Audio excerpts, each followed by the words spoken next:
இந்த ஒரு வீடியோ வந்து கொஞ்சம் கிறிஸ்பா தான் வந்து இருக்க போகுது. என்ன ரீசன் அப்படின்னு சொல்லி பார்க்கும்போது, நம்ம லேட்டா தான் இந்த ரெக்கார்ட் வந்து பண்றோம். ஏன் அப்படின்னா, நம்ம புது ஏரியாவுக்கு வந்து இப்பதான் செட்டப் எல்லாமே பண்ணிட்டு இருக்கோம். ஸோ அதனால அந்த ஒரு குறை போயிட்டு இருந்துச்சு. ஸோ அந்த ஒரு ரீசனால இங்க வீடியோ எடுக்கிறது கொஞ்சம் வந்து இங்க டிலேவா இருந்துச்சு. இப்பதான் எல்லாருக்கும் கொஞ்சம் வந்து முடிஞ்சிருக்கு. சரி, ஓகே. இப்போ நம்ம டைரக்டா கண்டென்ட் உள்ள வந்து போயிடுவோம். ஃபர்ஸ்ட் கம்பெனியா இந்தியன் ஹோட்டல்ஸ் கம்பெனியோட அந்த ஒரு Q4 ரிசல்ட்ஸ் வந்து வந்திருக்கு. அந்த ரிசல்ட்ஸ் எப்படி இருக்கு அப்படின்னா சூப்பரா இருக்கு. 15% இயர் ஆன் இயர் பேசிஸ்ல நெட் ப்ராஃபிட் வந்து ஏறி இருக்கு. ரெவன்யூ ஃப்ரம் ஆபரேஷன்ஸ் 14% ஏறி இருக்கு. இங்க ஹோட்டல் செக்மெண்டோட ரெவன்யூ மட்டும் 15% ஏறி இருக்கு. Catering revenue 13%. அண்ட் தென் இங்க எபிட்டா வந்து 1052 கோடி ரூபாய் கிராஸ் பண்ணிருக்கு. ரெவன்யூ பர் ரூம் வந்து பார்க்கும்போது அது 12% ஏறி இருக்கு. புதுசா 3 பிராண்ட் ஆட் பண்றாங்க. டோட்டலா இவங்க கிட்ட இருக்க போற பிராண்ட் வந்து இப்ப 14 வந்து இருக்க போகுது. ஸோ இந்த ஒரு கம்பெனி 250 ஹோட்டல்ஸ் மேல சைனிங் வந்து பண்ணிருக்காங்க. ஸோ இவங்களோட போர்ட்ஃபோலியோ வந்து 630 ஹோட்டல்ஸா எக்ஸ்பேண்ட் வந்து ஆகுது. ஸோ இந்த ஒரு கம்பெனியோட பினான்சியல் 2027 பிளான் படி 60 ஹோட்டல்ஸ் புதுசா ஆட் பண்ணணும். 250 கோடி ரூபாய் ரெவன்யூ வந்து இந்த அக்விசிஷன்ஸ் பண்றாங்க பாத்தீங்களா, அங்க இருந்து எடுக்கணும். இதுதான் இவங்களோட நோட்டா இருக்கு. இந்தியன் ஹோட்டல்ஸ் கம்பெனிக்கு 3.25 ரூபாய் வந்து டிவிடெண்டா பர் ஷேருக்கு வந்து கொடுக்குறாங்க. சோ இது இந்த இந்தியன் ஹோட்டல்ஸ் கம்பெனி உள்ள அப்டேட்டா இருக்கு. சோ எல்லா அப்டேட்ஸுமே கொஞ்சம் வந்து கிறிஸ்பா தான் வந்து பார்க்க போறோம். அடுத்ததா பிரிட்டானியா கம்பெனி என்ன சொல்றாங்க அப்படின்னா 2 நாளா இந்த ஒரு ஷேர் வந்து இறங்கிருக்கும். 7% மேல வந்து இறங்கிருக்கும். இன்னைக்கான நாளே வந்து இறங்கி இருக்கு. சோ ஏன் இறங்கி இருக்கு அப்படின்னு சொல்லி பார்க்கும்போது Q4 கொஞ்சம் வந்து மிக்சடா தான் இருந்துச்சு. என்ன ரெவன்யூ வந்து எக்ஸ்பெக்ட் பண்ணாங்களோ அதை விட கம்மியா வந்து நடந்திருக்கு. 5.5% வந்து வால்யூம் growth வந்து நடந்திருக்கணும் அப்படின்ற எக்ஸ்பெக்டேஷன்ஸ். பட் ஆனால் அதோட கம்மியா நடந்திருக்கு. ரெவன்யூ வந்து 6.5% வந்து ஏறி இருக்கு. பட் ஆனாலுமே அது வந்து இந்த மார்ச் மந்தோட சேல்ஸ் இம்பாக்ட் வந்து இருந்துச்சு. அதையுமே நம்ம வந்து டீட்டெயிலா பார்த்தோம். ஸோ அந்த ஒரு ரீசன்ஸ் எல்லாமே கம்பைன் பண்ணி இந்த ஷேர் வந்து கொஞ்சம் அந்த சரியில்லாத ரீசனால ஏர்னிங் சரியில்லாத ரீசனால அடிச்சிருந்தாங்க. இதை தாண்டி காம்படிஷனோட ப்ரெஷர் வர இருக்கு. காம்படிட்டர்ஸ்ல என்ன பண்றாங்க அப்படின்னா 4.5 ரூபாய் இல்ல அப்படின்னா 9 ரூபாய் அப்படின்ற பிரைஸ் பாயிண்ட்ஸ்ல வந்து இங்க அவங்களோட ப்ராடக்ட்ஸ் எல்லாமே ஆஃபர் பண்றாங்க. பட் ஆனா பிரிட்டானியாவோட பிரைசிங் என்னவா இருக்கு அப்படின்னா 5 ரூபா 10 ரூபான்ற பிரைசிங் வந்து ஸ்டார்ட் ஆகுது. ஸோ இங்க ஹோல்சேல் பிசினஸ் அப்புறம் வந்து இந்த B2B சேனல்ஸ் இதனால இவங்க எல்லாருமே என்ன பண்றாங்க அப்படின்னா மற்ற ப்ராடக்ட்ஸ் வந்து சேல் பண்ணிடுறாங்க. பிரிட்டானியாவே 5 ரூபா கொடுத்து வாங்குறாங்க, இல்ல அப்படின்னா 10 ரூபா கொடுத்து வாங்கி அந்த ஹோல்சேல் மார்க்கெட்ல விற்பாங்களான்னு கேட்டீங்க அப்படின்னா அது அவங்களுக்கு மார்ஜின் கம்மி. இதுவே அதர் பிராண்ட்ஸ் பிஸ்கெட் இல்ல அப்படின்னா வேற ஏதோ ப்ராடக்ட் அது வந்து 5 ரூபாய் உள்ள ப்ராடக்ட் வந்து 4.5 ரூபாய் கிடைக்கும் போது அவங்களால மார்ஜின்ஸ் வந்து கொஞ்சம் பார்க்க முடியும். 9 ரூபாய் கிடைக்கும் போது மார்ஜின் வந்து பார்க்க முடியும் 10 ரூபாய் ப்ராடக்ட். ஸோ அதனால அந்த இடத்துல அதிகமா வந்து போறாங்க. ஸோ கிராஸ் மார்ஜின் வந்து இந்த கம்பெனிக்கு கொஞ்சம் வந்து ப்ரெஷர்ல இருக்கு. எபிட்டா மார்ஜின் கொஞ்சம் வந்து ப்ரெஷர்ல இருக்கு. அது எல்லாமே விழுந்திருக்கு. அண்ட் தென் வெஸ்டேஷன் நடக்கிற கான்ஃபிளிக்ட்ல இங்க அப்ராட் பிசினஸ் இருக்கு பாத்தீங்கன்னா அதுவுமே கொஞ்சம் வந்து அஃபெக்ட்ல இருக்கு.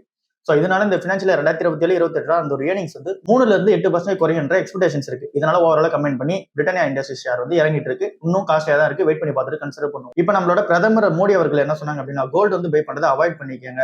அண்ட் தென் இங்க ஃபாரின் ரிசர்வ் வந்து நம்ம வந்து இங்க ரிசர்வ் பண்ணி வைக்கணும். ஸோ அந்த ஒரு ரீசனால அந்த ஃபாரின் எக்ஸ்சேஞ்சஸ் ரிசர்வ் பண்ணி வைக்கிற ரீசனால கோல்டு வந்து பை பண்ணாதீங்க அப்படின்னு சொல்லியிருந்தாங்க. ஸோ இது எல்லாமே என்ன மெட்ரிக்ஸ் வச்சு சொல்றாரு அப்படின்னு சொல்லி பார்க்கும்போது இந்த ஒரு பினான்சியல் 2027 71.98 பில்லியன் டாலர் வந்து கோல்டு மட்டும் நம்ம இம்போர்ட் வந்து பண்ணியிருக்கோம். ஸோ இதனால அதிகமான அமௌண்ட் வந்து வெளியே போயிருக்கு. 71 பில்லியன் டாலர் வந்து வெளியே போயிருக்கு கோல்டுக்காக மட்டும். அண்ட் தென் MCX கணக்குல வந்து கோல்டு வந்து விழுந்திருக்கு ஒரு சொன்ன இந்த ரீசன்னால. இதை தாண்டி எல்லாருமே என்ன சொல்றாங்க அப்படின்னா மார்க்கெட்டோட எக்ஸ்பெக்டேஷன்ஸ்லாம் என்னவா இருக்கு அந்த அனலிஸ்ட்லாம் என்ன சொல்றாங்க அப்படின்னா அவரு சொல்றாருன்னு நீங்க வந்து கோல்டு வந்து வித்துற வேணாம் இல்ல அப்படின்னா வாங்காம இருக்க வேணாம். உங்களோட போர்ட்ஃபோலியோல 10% அலோகேஷன் வந்து பண்ணிட்டு போங்க. ETF-லயும் நீங்க அலோகேஷன் வந்து பண்ணுங்க அப்படின்றது எல்லாரோட வந்து கருத்தா இருக்கு. நம்மளோட நோட்டுமே அதுலயே வந்து இருப்போம். இங்க நம்ம ETF ஃபார்மெட்லயும் சரி அண்ட் தென் பிசிக்கல் ஃபார்மெட்லயும் சரி கோல்டு வந்து பை பண்ணிட்டே இருக்கும். ஸோ அந்த ஒரு கோல்டு பை பண்ற ஸ்ட்ராட்டஜியை கண்டினியூ பண்ணிட்டே இருப்போம். ஸோ இங்க பிரதமர் வந்து தங்கத்தை வாங்கணும்னு சொன்னாங்களா, அதனால சில்வர் மேல ட்ராக்ஷன்ஸ் இருக்குமா அப்படின்ற ஒரு கொஸ்டின்ஸ் வந்து இருந்துச்சு. பட் ஆனா இப்போதைக்கு பார்க்கும்போது சில்வரும் பெருசா வந்து ஏற மாதிரி இல்லை. ஏன் அப்படின்னா இதுவுமே இங்க அந்த எலக்ட்ரானிக்ஸ் அண்ட் தென் இங்க EV அப்புறம் இங்க மேனுஃபேக்சரிங் இந்த மாதிரி டிமாண்ட் அதாவது இண்டஸ்ட்ரியல் டிமாண்ட் தான் வந்து சில்வருக்கு அதிகமா இருக்கு. ஸோ அதனால இந்த ஒரு மெட்டல் மேல அதிகமான அந்த ஒரு கண்ணு வந்து ஒன்றும் படலை இன்வெஸ்டர்ஸ் மேல. அதனால இது லாங் டேர்ம்ல பார்க்கும்போது இன்னும் ப்ரெஷராக தான் வந்து இருக்க போது. அதனால சில்வர் வந்து அவாய்ட் பண்ணிட்டு பெட்டரா இருக்கு. PVR INOX கம்பெனி வந்து அவங்களோட Q4 ரிசல்ட்ஸ் வந்து வெளியே வந்திருக்கு. 186 கோடி ரூபாய் ப்ராஃபிட் வந்து பண்ணிருக்காங்க. போன வருஷம் 125 கோடி ரூபாய் லாஸ் பண்ண கம்பெனி இப்ப நெட் ப்ராஃபிட்டா 186 கோடி ரூபாய் பண்ணிருக்காங்க. ஸோ ஒரு நல்ல அச்சீவ்மெண்டா இருக்கு. ரெவன்யூ 26% ஏறி இருக்கு. Q4 பாக்ஸ் ஆஃபீஸ் கலெக்ஷன் சூப்பரா இருக்கு. பார்டர் 2 அப்புறம் ப்ராஜெக்ட் எயில் மேரி அப்படின்ற ஒரு படம் ரிலீஸ் ஆயிருக்கும் போல. ஸோ அந்த ஒரு மூவிஸ்னால இங்க பாக்ஸ் ஆஃபீஸ் கலெக்ஷன் சூப்பரா இருக்கு. அட்மிஷன்ஸ் 31 மில்லியன் ஏறி இருக்கு. ஃபுட் அண்ட் பிவரேஜஸ் சேல்ஸ் 33% ஏறி இருக்கு. அட்வர்டைஸ்மெண்டோட சேல் 15% வந்து ஏறி இருக்கு. அண்ட் தென் எபிட்டா 56%, மார்ஜின்ஸ் வந்து 29% வந்து ஏறி இருக்கு. கம்பெனி வந்து 93 நியூ ஸ்கிரீன்ஸ் வந்து ஆட் பண்ணிருக்காங்க. 18 ஸ்கிரீன்ஸ் வந்து இங்க அண்டர் பெர்ஃபார்ம் பண்ண ஸ்கிரீன்ஸை இங்க வந்து எடுத்திருக்காங்க. கிட்டத்தட்ட இப்ப இவங்க கிட்ட 1800 ஸ்கிரீன்ஸ் வந்து இருக்கு. 359 சினிமாஸ் வந்து வச்சிருக்காங்க. ஸோ இப்போ ஃபினான்ஷியல் 2027 நல்லா வந்து ஒரு அவுட்லுக் வந்து இருக்கதா சொல்றாங்க. ஏன் அப்படின்னா அவெஞ்சர்ஸ் டூம்ஸ்டேன்ற அந்த ஒரு படம் வரப்போகுது. அடுத்தது இங்க ராமாயணா பார்ட் 1 வர வெயிட்டிங்ல இருக்கு. ஸோ அதனால ஒரு நல்ல ட்ராக்ஷன்ஸ் வந்து வச்சிருக்காங்க. RBIக்கும் டாடா சன்ஸ்க்கும் இன்னும் நடுவில் நடக்கிற அந்த ஒரு இஷ்யூ வந்து போயிட்டே தான் இருக்கு. என்ன இஷ்யூ அப்படின்னு சொல்லி பார்க்கும்போது RBI வந்து டாடா சன்ஸை லிஸ்ட் பண்ண சொல்லிட்டு இருக்காங்க. பட் ஆனால் டாடா சன்ஸ் வந்து லிஸ்ட் பண்ண மாட்டேங்கிறாங்க. 2025 செப்டம்பர்லயே லிஸ்ட் பண்ண சொல்லி லாஸ்ட் டேட்டா வந்துருந்துச்சு. பட் ஆனால் அதை தாண்டி வந்து போயிட்டு இருக்கு. ஸோ இன்னும் டாடா சன்ஸ் வந்து லிஸ்ட் ஆகாம தான் வந்து இருக்கு.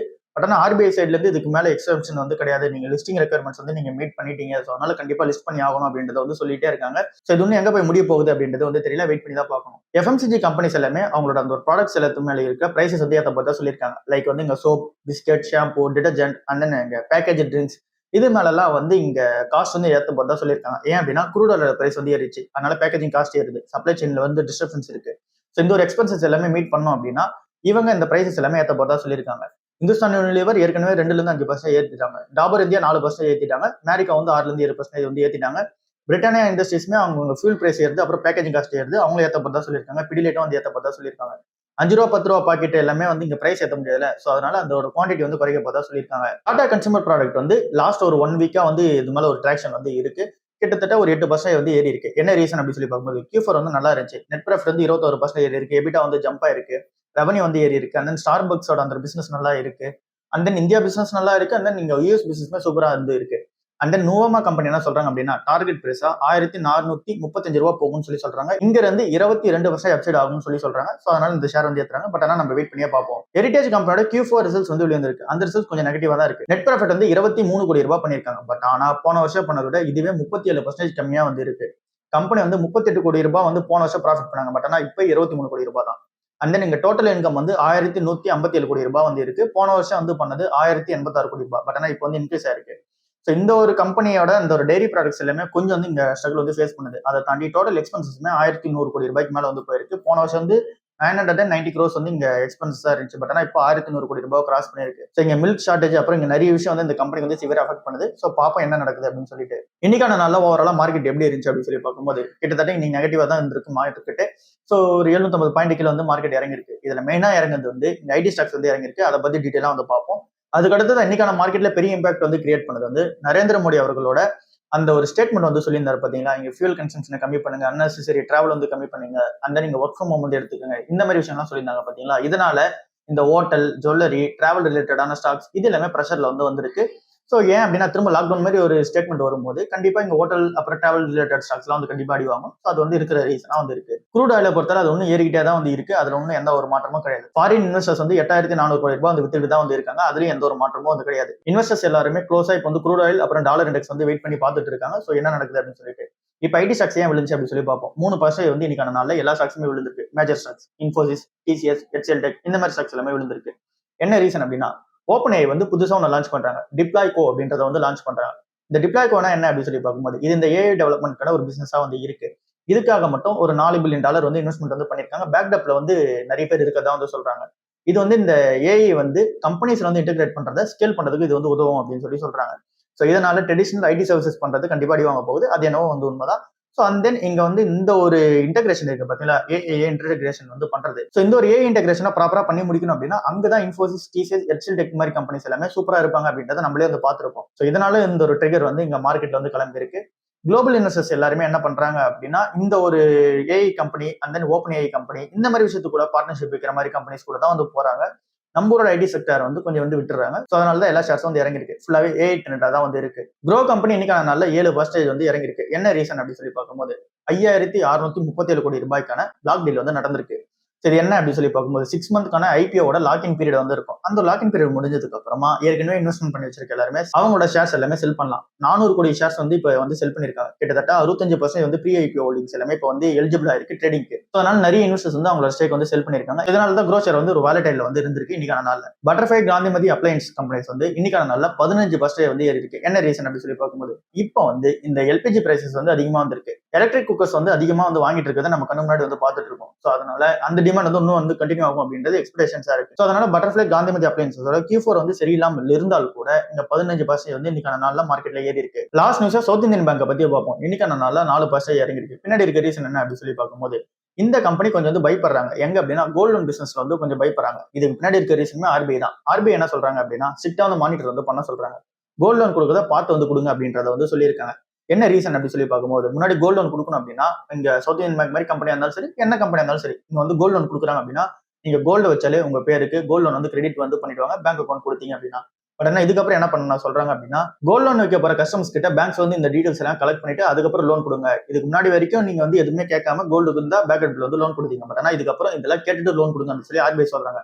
அது என்னென்ன அப்படின்னு சொல்லி பார்க்கும்போது பேங்க் வந்து அவங்களோட இன்கம் யூஸ் வந்து இங்க வந்து கரெக்டா வெரிஃபை பண்ணணும், டாக்குமெண்ட்ஸ் வந்து வெரிஃபை பண்ணணும், ரீபேமெண்டோட அந்த ஒரு எபிலிட்டி வந்து இங்க வந்து வெரிஃபை பண்ணணும், அதுக்கு அடுத்ததான் லோன் கேட்டகரி என்ன அப்படின்றத வெரிஃபை பண்ணணும். இது எல்லாமே நம்ம வந்து பார்க்கணும். இது எல்லாமே பார்த்துட்டு தான் நீங்க வந்து கோல்டு லோன் தரணும். ஏன் ஆர்பிஐ வந்து பயப்படுறாங்க அப்படின்னா, கோல்டு வந்து கொஞ்ச நாளா வந்து ஏறல, அதை நம்ம கண்ணு முன்னாடி வந்து பார்த்துட்டு இருக்கோம்.